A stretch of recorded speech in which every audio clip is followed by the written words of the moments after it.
ស្រឡាញ់មនោសញ្ចេតនាអូយពេលនោះស្រឡាញ់កូនណាស្រឡាញ់កូនមិនដែលគិតពីអារម្មណ៍របស់កូនមិនហ្នឹងមិនដែលគិតពីការដែលកូនចង់បានហ្នឹងវាត្រូវឬខុសកូនមកចការហ្នឹងអត់គិតផង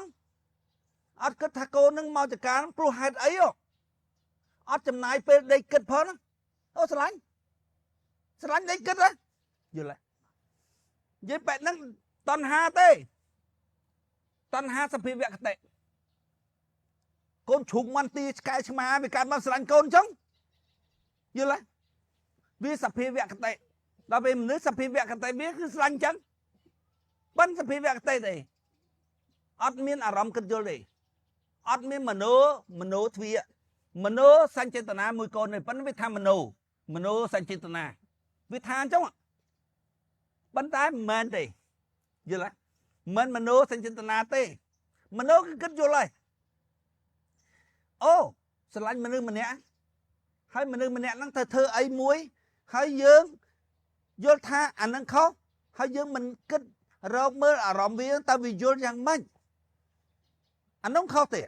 ប៉ុន្តែអាវាគិតនោះវាយល់យ៉ាងម៉េចបានវាទៅតាមនោះយល់ទេហើយគិតឲ្យយល់សិនបានហើយទាញបានយល់ទេ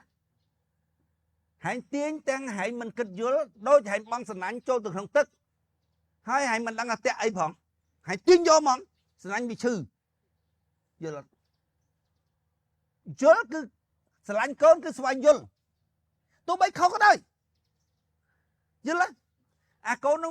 វាចង់ខុសទេប៉ុន្តែហើយគិតទៅហើយគិតយល់ពីអ្វីដែលវាស្រឡាញ់នោះដែលវាខុសនោះយល់ទេហើយយើងនេះមកស្ដាប់នេះត្រូវតើឃើញកូនមកចការទាញកូនទៅវិញថាកូនស្គួតថានចេះត្រូវកូនស្គួតមែនអត់ត្រូវប៉ុណ្ណឹងយល់ទេថាទៅអត់ដល់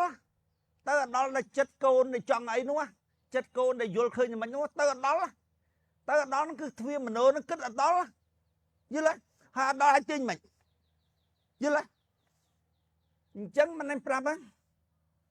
ថាចិត្តហែងចង់ឲ្យអញល្អអញអរគុណហើយប៉ុន្តែអញយល់អញ្ចឹងហើយទៅឲ្យដល់កន្លែងអញយល់សិនទេយល់ទេអញបញ្យល់ប្រាប់ហើយមិនស្ដាប់ហើយថាអញស្រឡាញ់អញអរគុណហើយ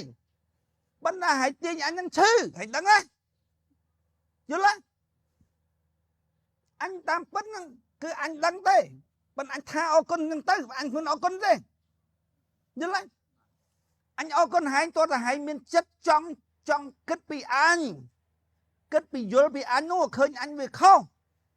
យល់ទេបើឃើញអញខុសហែងបញ្យល់មកយល់ទេ